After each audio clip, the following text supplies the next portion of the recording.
சேலத்தில் விஜய் பரப்புரையில் ஒருவர் உயிரிழந்த நிலையில் மருத்துவமனையில் வந்த தாவேக நிர்வாகி பத்திரிகையாளர்களை தாக்க முயன்றதால் பரபரப்பான சூழல் ஏற்பட்டது. இது தொடர்பான கூடுதல் விவரங்களோடு இணைக்கிறார் செய்தியாளர் வெற்றி. விவரங்கள்.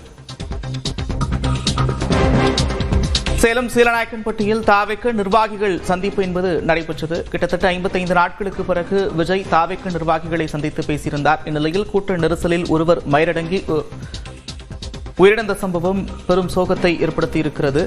தொடர்ச்சியாக அவரது உடல் மருத்துவமனைக்கு கொண்டு செல்லப்பட்ட நிலையில் அங்கு செய்தி சேகரிக்க சென்ற பத்திரிகையாளர்களுக்கும் தாவேக நிர்வாகிகளுக்கும் இடையே வாக்குவாதம் ஏற்பட்டிருக்கிறது. விவரங்களோடு செய்தியாளர் வெற்றி இணைக்கிறார்.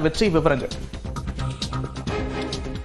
நந்தா, இந்த சேலத்துல தமிழக வெற்றிக் கழக தலைவர் விஜய் பங்கேற்றிருந்த அந்த கூட்டத்தின் போது விஜய் பேசிக்கிட்டு இருக்கும் போதே ஒரு மகாராஷ்டிரத்தை சேர்ந்த இங்க 20 வருஷம் வேலை பார்த்திருந்த சுராஜ் அப்படிங்கிற ஒரு தொழிலாளி மரணம் அடைகிறாரு.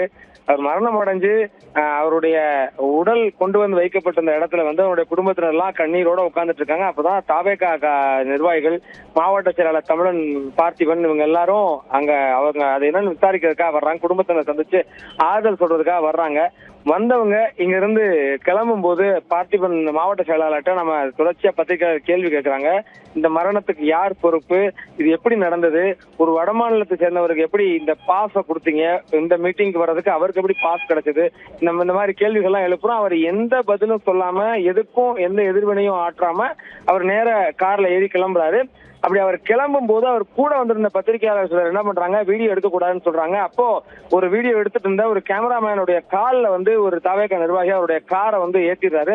ஏத்துனதுக்கு அவங்க கண்டிச்சு கேட்க போகும்போது அந்த கேமராமேனை சட்டையை பிடிச்சிடுறாரு அந்த தாவேகா நிர்வாகி. அவருடைய பெயர் விவரங்கள் இதுவரை கிடைக்கப்படல. சட்டையை பிடிச்சிடுறாரு. அவர் சட்டையை பிடிச்சதுக்கு அப்புறம் தான் அதை கண்டிச்சு பத்திரிகையாளர்கள் ஒளிப்பதிவாளர்லாம் நின்று அந்த கார் முன்னாடி மறிச்சு செஞ்சது தப்பு, அதுக்கு மன்னிப்பு கேளுங்கன்னு சொல்லி கேட்கிறாங்க. கேட்கும்போது அவங்க மன்னிப்பு கேட்கல. காரை விட்டு அவர் இறங்கவே இல்லை. அந்த நிர்வாகி இறங்காம தொடர்ச்சியா மேல அதிகமா இன்னும் நிர்வாகிகளை, தாவேகா நிர்வாகிகளை, தொண்டர்களை வர சொல்றாரு. அவங்க வரவும் இந்த பிரச்சனை ரொம்ப தீவிரம் அடைஞ்சிருச்சு.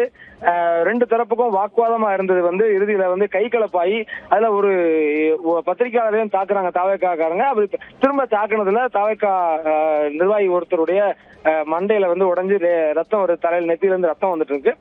அவர் உடனடியா அதே ஆஸ்பத்திரியில, எந்த ஆஸ்பத்திரியில அவர் உயிரிழந்த பார்க்க வந்தாங்களோ அதே மருத்துவமனையில் அவர் உடனடியா அட்மிட் பண்ணப்பட்டிருக்காரு. அவர் உடனடியாக அனுமதிக்கப்பட்டு அவருக்கு இங்க சிகிச்சை நடந்துட்டு இருக்குது.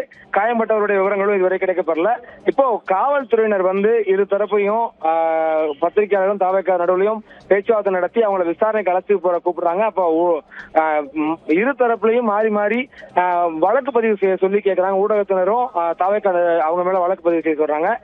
தாவேகா தரப்பினரும் ஊடகத்தினர் மேல வழக்கு பதிவு செய்யுங்கன்னு சொல்லி இப்படி கோரிக்கை வச்சிட்டு இருக்காங்க. இந்த சூழல்ல தான் அந்த நாமக்கல் சாலையில ஒரு பதற்றமான சூழல் நிலவுது. இங்க இப்போ இந்த காவல்துறை தொடர்ச்சியா சுமூகமா முடிக்கிறதுக்கான பேச்சுவார்த்தையை தொடர்ந்து மேற்கொண்டு வராங்க. நந்தா, வெற்றி, நீங்க தொடர்ந்து இணைப்பில் இருக்க இது தொடர்பான கருத்துக்களை பகிர்ந்து கொள்வதற்காக கூடுதல் விவரங்களோடு செய்தியாளர் குருசாமி இணைக்கிறார். குருசாமி, தற்போது நீங்க எங்க இருக்கிறீங்க, அந்த இடத்துல கள நிலவரம் என்ன, செய்தியாளர்கள் மீதான அந்த தாக்குதல் முயற்சி அப்படின்றது நடந்திருக்கு, என்ன விவரங்கள்? நந்தா, தனியார் மருத்துவமனையிலிருந்து பார்த்திபன், தமிழக வெற்றிக் கழகத்தினுடைய மாவட்ட செயலாளர் பார்த்திபன் இறந்தவரது உடலை பார்த்துவிட்டு வெளியில் சென்றார். அவர் வெளியில் சென்றவுடன் பின்னால் அடுத்தடுத்து வாகனங்கள் சென்ற நிலையில் பார்த்திபனிடம் பேட்டி எடுப்பதற்காக பத்திரிகையாளர்கள் முயன்று கொண்டிருந்த பொழுது அங்கு பின்னால் வந்த வாகனம் ஒன்று ஒரு ஒளிப்பதிவாளர் மீது மோதுவதை போல இருந்தது. இதனையடுத்து பத்திரிகையாளர்கள் அது குறித்து கேள்வி எழுப்பிய போது காரில் இருந்த தமிழக வெற்றிக் கழக நிர்வாகிகள் இறங்கி அந்த ஒளிப்பதிவாளர்கள் மற்றும் பத்திரிகையாளர்களுடன் வாக்குவாதத்தில் ஈடுபட்டு தள்ளுமுள்ளில் ஈடுபட்டனர். இதன் காரணமாக ஒரு பதட்டமான சூழல் நிலவியது. இதையடுத்து அந்த அநாகரிகமாக பத்திரிகையாளர்களை தாக்க முயன்ற அந்த நபர் மீது நடவடிக்கை எடுக்க வேண்டும் என பத்திரிகையாளர்கள் போராட்டத்தில் ஈடுபட்ட நிலையில் தமிழக வெற்றிக் கழகத்தினருக்கும் பத்திரிகையாளர்களுக்கும் இடையே தள்ளுமுள்ளு ஏற்படக்கூடிய சூழல் ஏற்பட்டது. இரு தரப்பினரும் மாறி மாறி தள்ளுமுள்ளில் ஈடுபடக்கூடிய சூழல் ஏற்பட்டது. இதனைத் தொடர்ந்து காவல்துறையினர் அங்கு சமரச பேச்சுவார்த்தையில் ஈடுபட்டார்கள். இந்த நிலையில் தமிழக வெற்றிக் கழகத்தினர் பத்திரிகையாளர்களிடையே ஏற்பட்ட தள்ளுமுள்ளின் காரணமாக தமிழக வெற்றிக் கழகத்தை சேர்ந்த ஒருவருக்கு மண்டை உடைந்து தலையிலிருந்து ரத்தம் கொட்டியது. இதனை அடுத்து பத்திரிகையாளர்கள் மீது நடவடிக்கை எடுக்க வேண்டும் என கூறி தமிழக வெற்றி கழகத்தினர் சாலையில் அமர்ந்து கொண்டு போராட்டத்தில் ஈடுபட்டார்கள். இதன் காரணமாக பரபரப்பான சூழல் ஏற்பட்டது. காவல்துறையினர் வந்து சமரச பேச்சுவார்த்தையில் ஈடுபட்டும் தமிழக வெற்றி கழகத்தினர் தொடர்ச்சியாக ரகளையில் ஈடுபட்டு வாக்குவாதத்தில் ஈடுபட்டுக் கொண்டிருந்தனர். இதன் காரணமாக இந்த சாலையில் கடுமையான போக்குவரத்து நெரிசல் ஏற்பட்டது. காவல்துறையினர் சமரச பேச்சுவார்த்தை நடத்தியும் காவல்துறையினர் பேசுவதை கேட்காமல் தமிழக வெற்றி கழகத்தினர் தொடர்ச்சியாக போராட்டங்களிலும் ரகளையிலும் ஈடுபட்டுக் கொண்டிருந்தார்கள். இதனைத் தொடர்ந்து காவல்துறையினர் தரப்பில் பேச்சுவார்த்தை நடத்தியதை தொடர்ந்து பத்திரிகையாளர்கள் மீது நடவடிக்கை எடுக்க வேண்டும் என வலியுறுத்தி அவர்கள் போராட்டத்தில் ஈடுபட்டுக் கொண்டிருந்தார்கள். இதில் காயமடைந்த தமிழக வெற்றி கழகத்தவர் கொண்டலாம்பட்டியைச் சேர்ந்த இந்திரராஜ் என்பது தெரிய வந்திருக்கிறது. அவர் மாவட்ட தகவல் தொழில்நுட்ப அணியின் இருக்கிறார். அவர்தான் இந்த தள்ளுமுள்ளில் காயமடைந்திருக்கிறார். காவல்துறையினர் தொடர்ச்சியாக தமிழக வெற்றி கழகத்திடம் பேச்சுவார்த்தை நடத்தியும் அவர்கள் தொடர்ச்சியாக ரகளையில் ஈடுபட்டுக் கொண்டிருந்தார்கள். அதை சமரசப்படுத்துவதற்கான முயற்சிகள் தொடர்ந்து நடைபெற்றுக் கொண்டிருக்கிறது. இதன் காரணமாக இந்த சாலையில் பரபரப்பான சூழல் நிலவிக் கொண்டிருக்கிறது. பத்திரிகையாளர்கள் தொடர்ச்சியாக இந்த இறப்பிற்கு அந்த தமிழக வெற்றி கழக கூட்டத்தில் இறந்த நபரனுடைய இறப்பிற்கு யார் காரணம், அதற்கு யார் பொறுப்பேற்கிறார்கள் என்ற கேள்வியை இந்த தமிழக வெற்றி கழகத்தினரிடம் எழுப்புவதற்காக முயன்றார்கள். அந்த கேள்வியை எழுப்ப முயன்ற நிலையில் அந்த கேள்வியை எழுப்ப விடாமல் இருப்பதற்காக அடுத்தடுத்து நடந்த நிகழ்ச்சிகள் தற்போது வேறொரு கோணத்தில் இந்த மரணமானது வேறொரு திசையை நோக்கி பயணித்திருக்கிறது. தற்பொழுது இது தமிழக வெற்றி கழகத்தினருக்கும் பத்திரிகையாளர்களுக்கும் இடையேயான ஒரு மோதலாக தற்போது திசை மாறி இருக்கிறது. இந்த தமிழக வெற்றி கழகத்தினுடைய கூட்டத்தில் ஒரு வடமாநில தொழிலாளி உயிரிழந்திருக்கக்கூடிய நிலையில் அந்த மரணத்திற்கு யார் பொறுப்பு என்ற ஒரு விளக்கத்தை தமிழக வெற்றி கழகத்தினரிடம் பெறுவதற்கான முயற்சியில் பத்திரிகையாளர்கள் ஈடுபட்டிருந்தார்கள். அந்த முயற்சி தற்பொழுது திசை திரும்பி தற்பொழுது இரு தரப்பினுடைய மோதலாக ஏற்பட்டிருக்கக்கூடிய நிலையில் தற்பொழுது அதை சமரசப்படுத்தக்கூடிய பணியில் தற்போது காவல்துறையினர் ஈடுபட்டிருக்கின்றனர். நிச்சயமாக குருசாமி, காட்சிகளையும் பார்க்க முடியுது. தாவேக்கு நிர்வாகி செய்தியாளர்கள் பயணித்த வாகனத்தின் மீது ஏறி நின்று பேசக்கூடிய அந்த காட்சிகளையும் பார்க்கிறோம். அதே நேரத்தில் செய்தியாளர் வெற்றி பேசும்போது ஒரு விஷயத்தை குறிப்பிட்டு பேசுறார். பத்திரிகையாளருடைய கால் மீது, கேமராமேனுடைய கால் மீது கார் ஏற்றி சென்றார்கள் அப்படின்லாம் சொல்லியிருக்கிறாரு. ஒரு புறத்தில் இந்த மோதல்ல தாவேக்கு நிர்வாகி ஒருவர் காயமடைந்திருக்கிறார். அதே போல பத்திரிகையாளர்களுக்கு ஏதேனும் காயம் ஏற்பட்டிருக்கிறதா? பத்திரிகையாளர்கள் சிலருக்கும் காயம் ஏற்படுகிறது. அதாவது பெரிய ரத்த காயங்கள் அப்படின்ற அளவில் இல்லை. தள்ளுமுள்ளு காரணமாக குறிப்பாக தமிழக வெற்றி கழகத்தினர் பத்திரிகையாளர்களை அடுத்தடுத்து தள்ளி பத்திரிகையாளர்கள் சிலருக்கும் லேசான ஒரு தள்ளுமுள்ளு மட்டுமே ஏற்பட்டிருந்தது.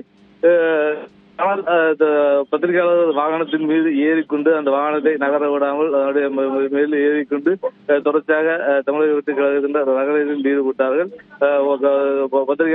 பத்திரிகையாளர்களது வாகனத்தினை தொடர்ச்சியாக தட்டியும் அதன் மீது அந்த வாகனத்தை நகர விடாமல் இருந்ததுடன் தொடர்ச்சியாக இருந்தபடி ஒளிப்பதிவு செய்து கொண்டிருந்த நபர்கள் மீது தொடர்ச்சியாக மிரட்டல் எடுத்தபடியும் இருந்தார்கள். இதன் காரணமாக ஒரு பரபரப்பான சூழலானது நிலவிக் கொண்டிருக்கிறது. நிச்சயமாக தாவேக்காவுடைய கூட்டத்தில் ஒருவர் மயங்கி விழுந்து உயிரிழக்கிறார்.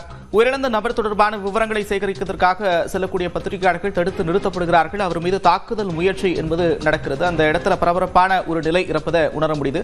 சேலம் நாமக்கல் சாலை என்பது மிகவும் பரபரப்பாக இருக்கக்கூடிய ஒரு நிலையில காவல்துறை உயரதிகாரிகள் யாரெல்லாம் வந்திருக்கிறார்கள், தற்போதைய நிலை என்ன, பேச்சுவார்த்தை தொடங்கி இருக்கிறதா, பத்திரிகையாளர்கள் என்ன கோரிக்கைகளை முன்வைக்கிறார்கள், தாவேக்கா தரப்பில் என்ன சொல்கிறார்கள்? குருசாமி, பத்திரிகையாளர்களை பொறுத்தவரை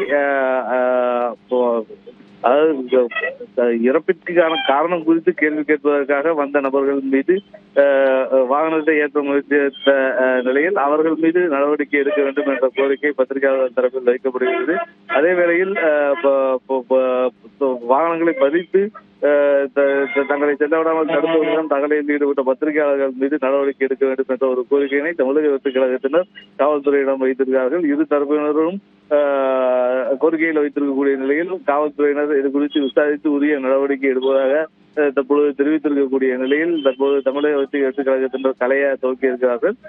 தற்பொழுது இரு தரப்பினருக்கும் இடையே ஏற்பட்ட வாக்குவாதம் காரணமாக இந்த சாலை நாமக்கல் சாலையில் ஒரு அரை மணி நேரத்திற்கு மேலாக போக்குவரத்தானது பாதிக்கப்படக்கூடிய சூழலானது ஏற்பட்டிருக்கிறது. தமிழக வெற்றி கழகத்தினருக்கும் பத்திரிகையாளர்களுக்கும் இடையே எந்த ஒரு பிரச்சனையும் கிடையாது. பத்திரிகையாளர்களுக்கு தேவையான ஒரு கருத்து அந்த தமிழக வெற்றி கழக கூட்டத்தில் உயிரிழந்தவர்களுக்கு யார் பொறுப்பு, அவருக்கு என்ன மாதிரியான உதவிகளை அடுத்து தமிழக வெற்றி கழகம் சார்பில் செய்ய போகிறார்கள் என்பது குறித்தான ஒரு விளக்கம் தேவைப்பட்டது. அந்த விளக்கத்தினை அந்த மாவட்ட செயலாளர் பார்த்திபனிடம் பெறுவதற்கான ஒரு முயற்சியை பத்திரிகையாளர்கள் ஈடுபட்டுக் கொண்டிருந்த பொழுது தற்பொழுது அந்த விவகாரம் திசை மாறி இருக்கிறது. நன்றி குருசாமி விவரங்களுக்கு.